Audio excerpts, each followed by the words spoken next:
Well, guys, if you fish long enough, it's bound to happen. Look at that.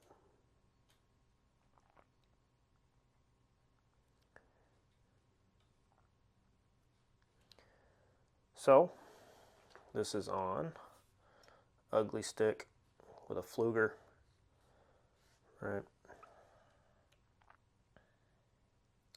Ultralight 5-foot rod. Let somebody borrow it. It happens, no big deal, right? Always bring an extra. So, rigged up the extra rod, kept on fishing. But, can't leave it like this forever. So, today, we're gonna fix it. So the first thing we gotta do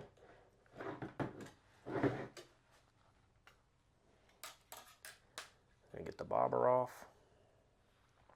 Right, this is just standard bobber. Everybody, you get them at Walmart or anywhere that sells bobbers is gonna sell this kind of bobber. Right, this is like your classic. It's got a hook on the bottom. Push it down, clip it on your line. You're ready to go. Okay, now we got to deal with this. And if you don't have to save this, which I don't, right? The easiest way to get rid of a knot is to cut it out. I have here, I think these are actually for pruning like bushes and stuff, rose bushes or something. I don't know. They were free, so can't go wrong with that, right? So look, we're gonna cut the hook off first so we don't hook ourselves. Okay.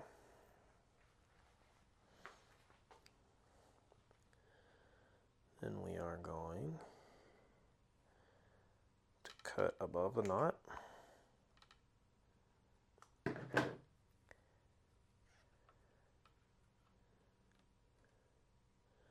And actually,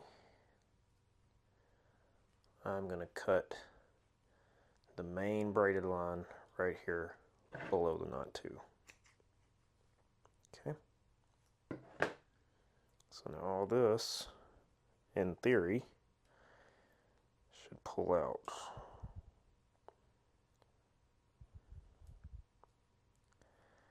Has always amazed me how tangled things can get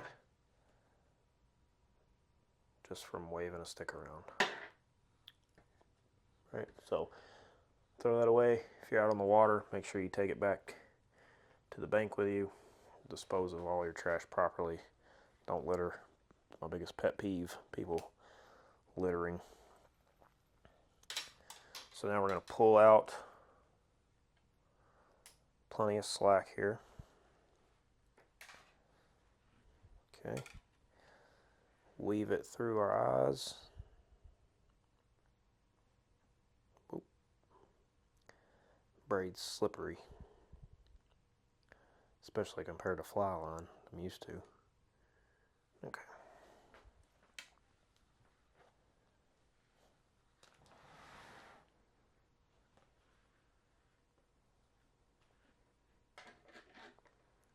So there's that.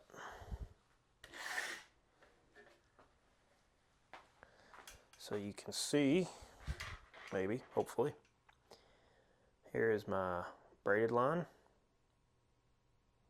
Okay, and I like to put a leader on my braided line. Okay, so this braided line, this is 6-pound mono. This braided line, I believe, is 8-pound. If it's not, it is 6 also, which is fine. I mean, there's nothing wrong with that. But we're going to take us a healthy section of monofilament here, cut it off,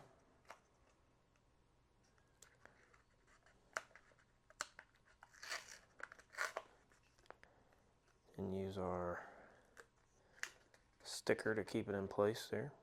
All right, so we don't lose the end. And more importantly, so it doesn't unspool itself and make a ginormous mess. So we take our mono, we're going to make a loop.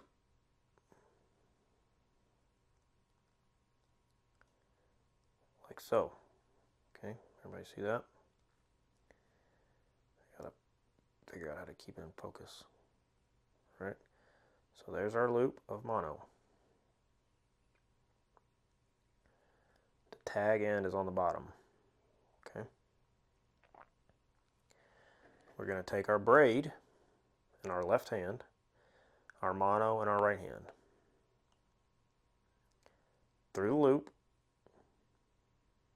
the loop, so up from the bottom, through the loop, okay, pull our slack, pull some through, okay, we're going to go over the top, and we're going to wrap it 7 times.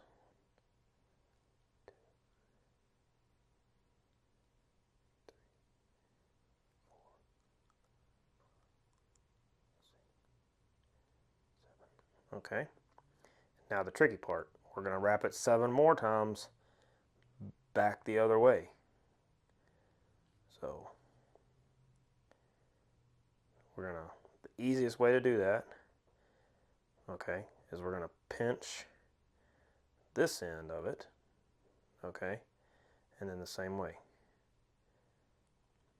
1, 2, 3,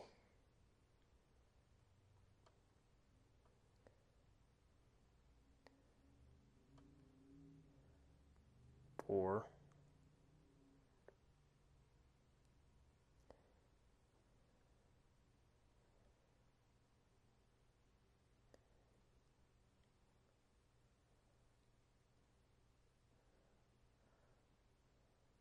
5,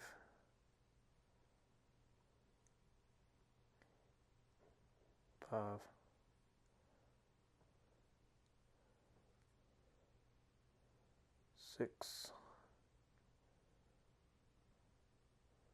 7. Okay.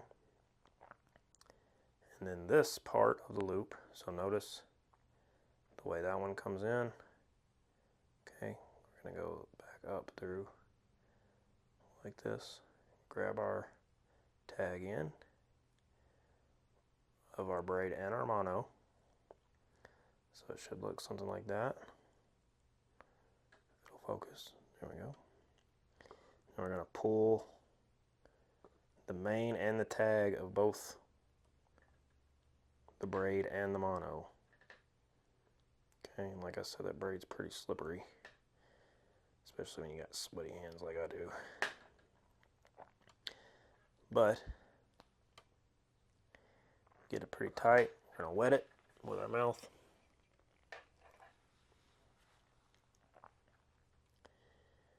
Okay. And pull nice and tight. And be careful pulling, because braid will cut into you. Well, fishing line in general will, but braid's worse about it. So once we got it tight, there, focus, there we go. Everybody see that knot there? Can cut our tags off.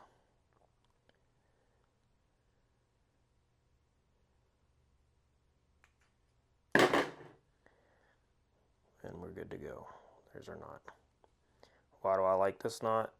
Because it's A, super strong, and B, it will pass through the guides of my rod.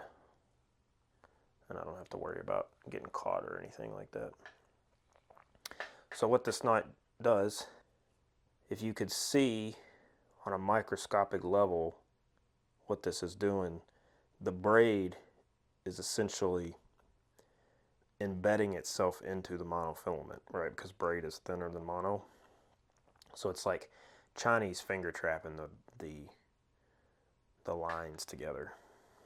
It's very strong. I have broken a couple of lines off fishing, mostly if you catch a tree or something, you know.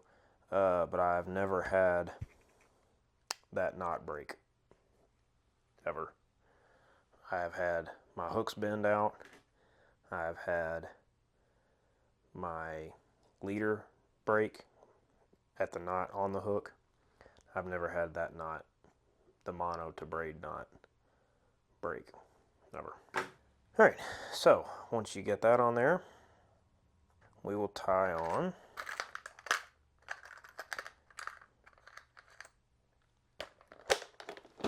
this right here.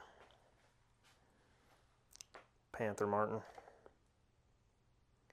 number 2, in the black and yellow with the gold spinner. We'll tie that bad boy on there. That is actually, if you watched my Jellystone trip video, that is what I caught the bass on. Was that right there? So, how do I like to tie on the lures? Well, there's 2 ways really. When I'm fly fishing, I just use a standard fisherman's knot. So I'll just go over that real quick. So look, you put it through the eye of the hook or lure or whatever you're using. Pinch the line. Okay. People sometimes will tell you to twist the lure like this. I'm not a fan of that. I think it does not make for a good knot. Pinch. Pinch. Okay. 1, 2, 3, 4, 5, 6, 7. Okay. Tag end goes back through the loop that the line made. Okay. And then we pinch the tag end there and our lure together. We wet it, a little saliva, and we only pull your main line, and it will cinch down. Once it's cinched down, then you can pull your tag just to tighten it up the final little bit. Pull on your lure, and there you go. Okay. Makes that nice little barrel right there. Trim our tag, and you're ready to fish. Okay. Leader is good on braided line for spinning lures, because if you're not careful, sometimes, I've never had this happen, but I have read online that it can, if it spins a certain direction, it can unwind your braid on your spool, and that is not good. Okay. The other knot that I used to use a lot, and I still do, but I don't use it at all fly fishing, so I don't tie it as often anymore, is the Palomar. So we're going to take our mono, once again, make a loop in it. Okay, just like we did before. We're going to pass the loop through the eye of the lure.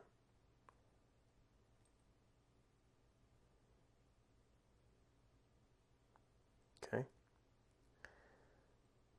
We're going to make an overhand knot with our loop here.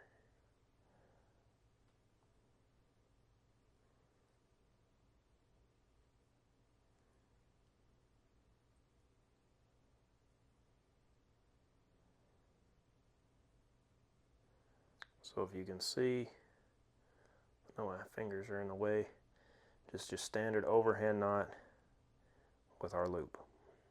Okay. we're going to take the loop part of our knot and we're going to pass our hook and lure and all through the loop.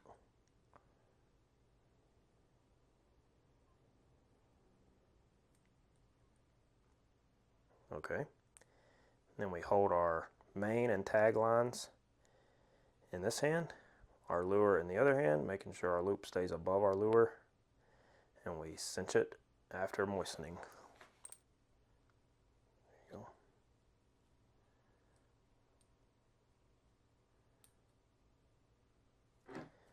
Cut your tag. You have a really long tag with this knot, so make sure you have plenty of line. You can also use this if you want to rig up a hook on a drop shot.